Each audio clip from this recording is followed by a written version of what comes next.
Alright, well g'day and welcome back once again. So, just a quick little update on proceedings here. There's a few little things that have gone on build-wise. And specifically today we wanted to talk about the progress that we've made to Elio's residence. Now, I'll start things off up top here. First little thing that's a little bit different here is that we removed one of the trees that was right here. Now there was a couple of reasons for that. First of all, this main walkway over to the Botanic Gardens was overgrown, and it's just the way I planted this specific tree that I grew, which was one of those, I can't remember the name of the tree. Put all the trees away now, I had them all out before.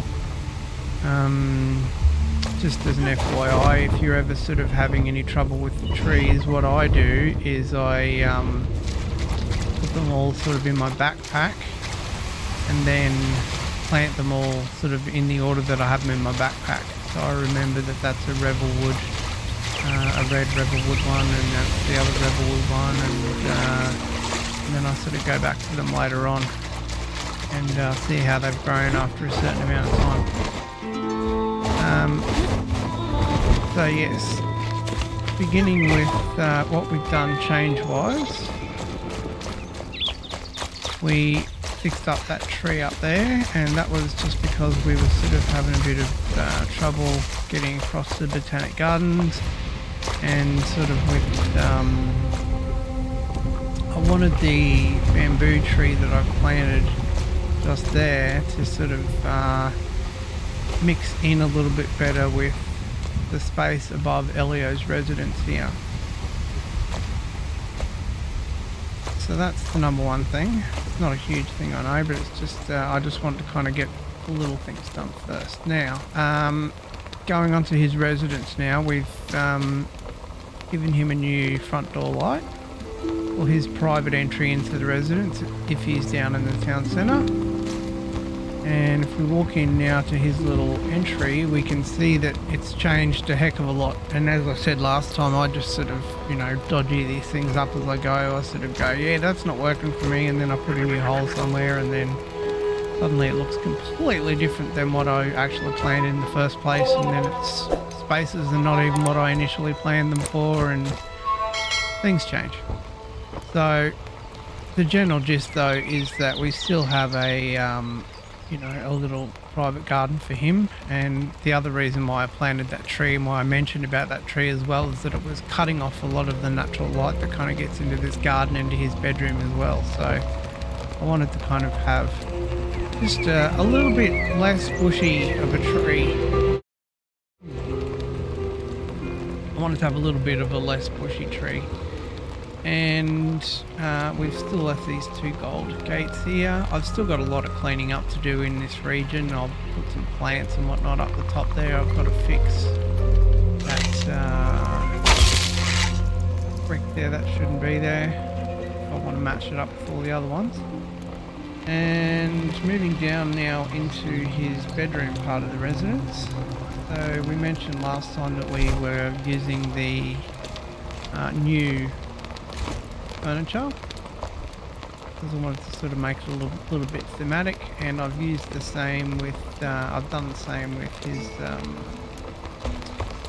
lanterns that we're using here for the bedroom as well. So I've got the new lanterns here, and I've just put sort of side tables there that are not really anything other than just sort of just a cool place to put those lanterns to get him to his little private breakfast dining area.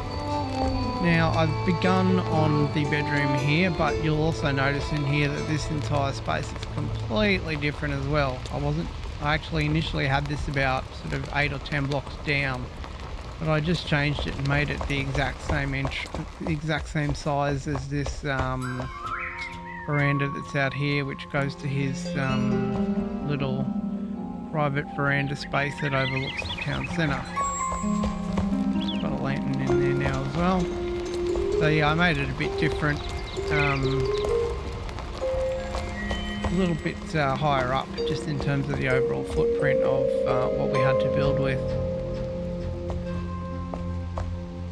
And what I've also done is completely chopped out basically this entire line from where I am here all the way along, and made it all sort of flush with that entire wall there, which is the wall for the next door neighbour's residence, which is the New Year's Eve lady, Maylin, or whatever her name was. And that actually worked out pretty well, because the gold that's in the bronze that's in the wall there actually fits in well with the rack bricks. So I figured that worked out pretty well. Now, the other thing I did here as well, I've got to work out what the heck's going on there. I don't know why I've got splashes of water coming down from underneath. It seems to be something that happens with this water update. It's just really weird and really random.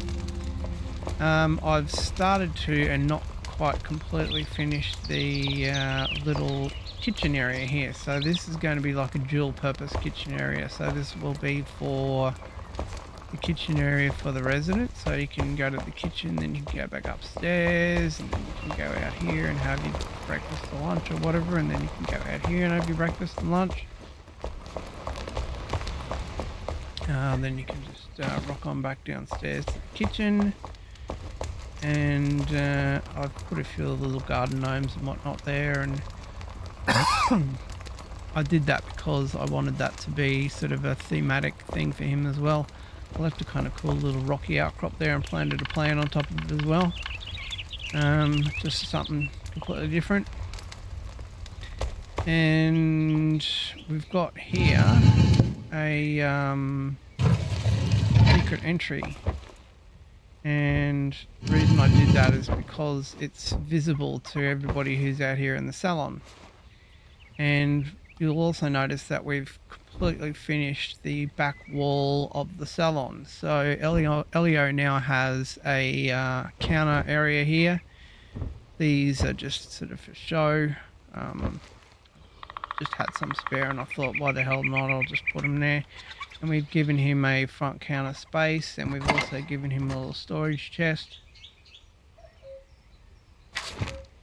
I don't think he'll actually use it, but I haven't actually assigned him to a bed as yet either. Right, so, and again we've got some of this weird kind of splashing going on down here. I don't understand what it's about.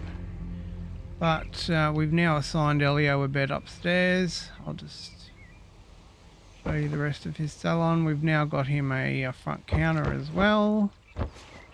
The other thing that I did with this was, they do have these mirrors here.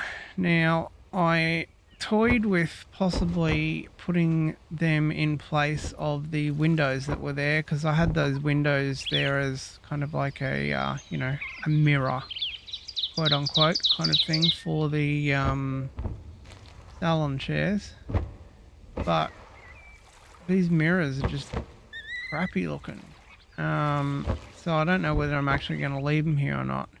I may leave some of them here because we do have a little bit of a wooden theme going with these kind of wooden dividers, so I don't know.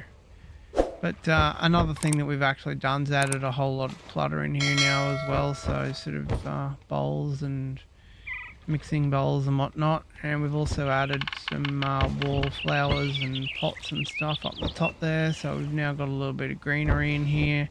And we've added a few little you know, vases and stuff just for looks as well. So yeah, things have changed quite a bit in here, and even if they did want to just have the mirrors there, I think that's all right. I don't mind. This looks a bit weird, but you know, you can't have looks you want always. So that's basically what's gone on there. We've added a little bit more clutter out the front here as well. We've also added some gnomes in here, which is wanted to be a thematic thing for Elio as well. And we've also put flower plots and or flowers or plants on each of these little steps here as well. for him, and we've got a gnome up the top of that one, and we've got a gnome on top of this one as well. Again, I wanted it to be a bit of a theme for him. And as well as the, you know, sort of the inclusion of coffee plants because it's a new tree. So I wanted one coffee plant to be there and one coffee tree to be here as well. You can see this tree's starting to grow already, which is good.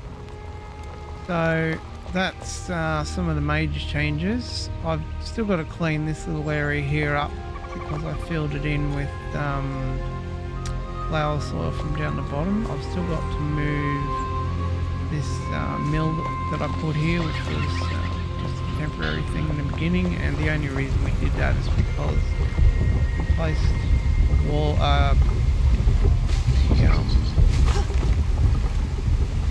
what can we call it here? A paddle,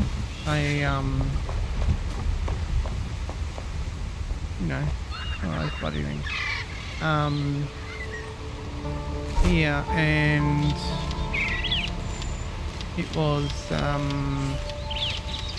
too far away from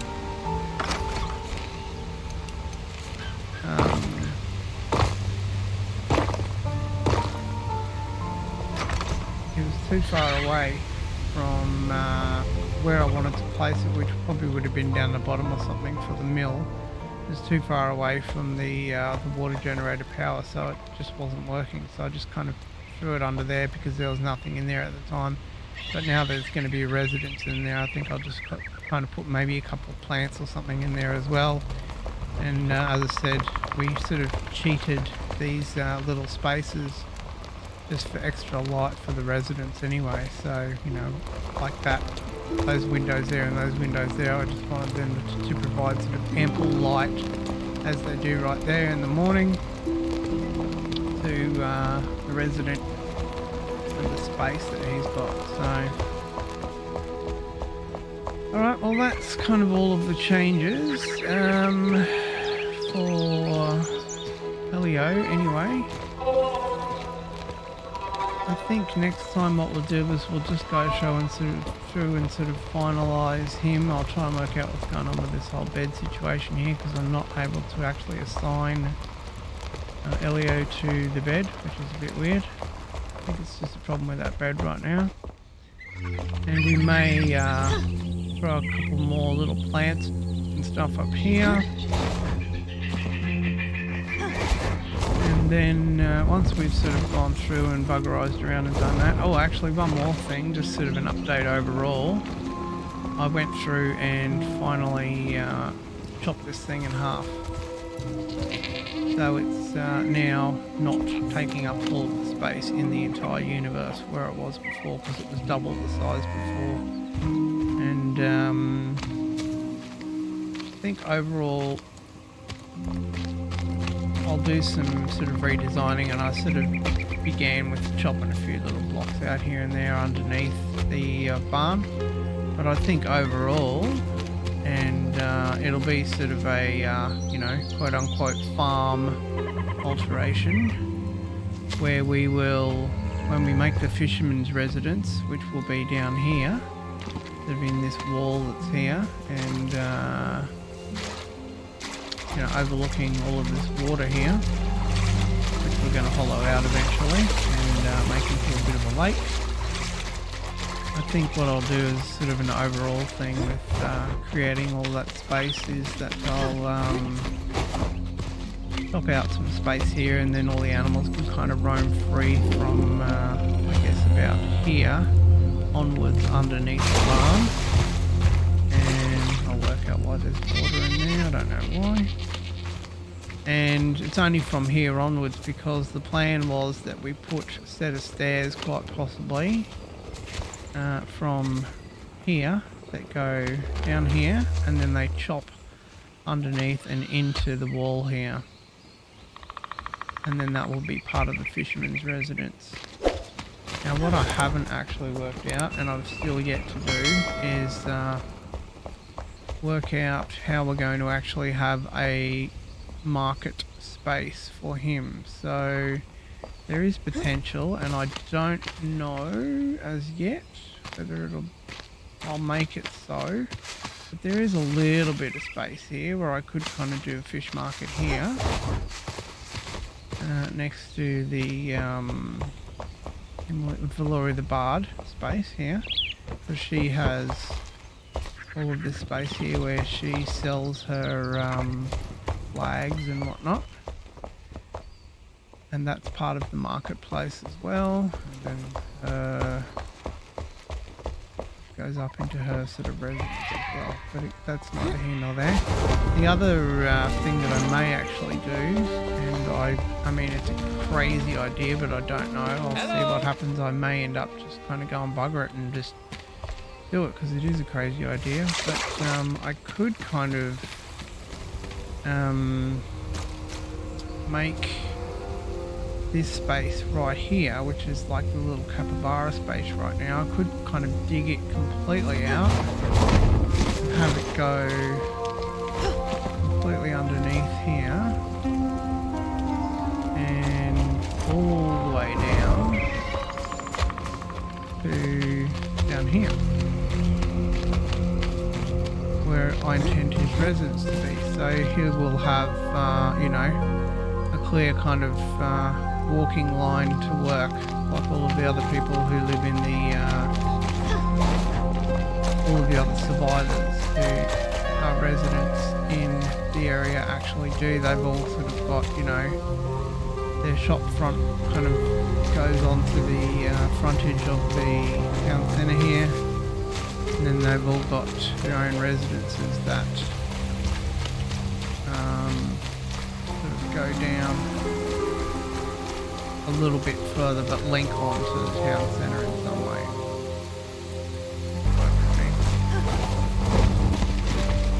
So yeah, so the space for Fisherman will either have to be kind of in here and dug directly underneath, and that's easy enough to do because it sort of more or less matches directly with the front door of Emily Frey here, so it won't be too hard for me to kind of calculate where to dig and whatnot.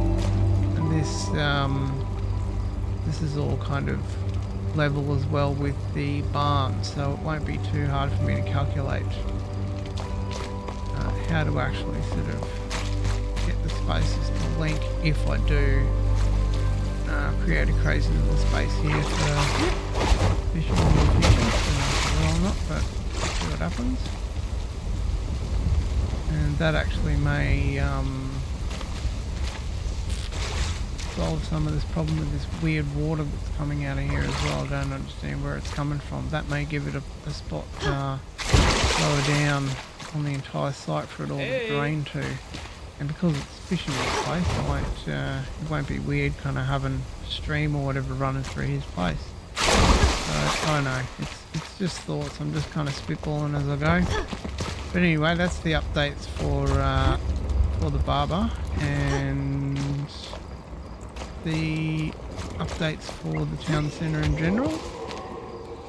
Next time we get together, I think we'll have the barber finalised, and then we'll sort of do a little bit of an update overall on any other little changes that we've made, and then going into the future we'll start working on the Fisherman site, and we'll see you then.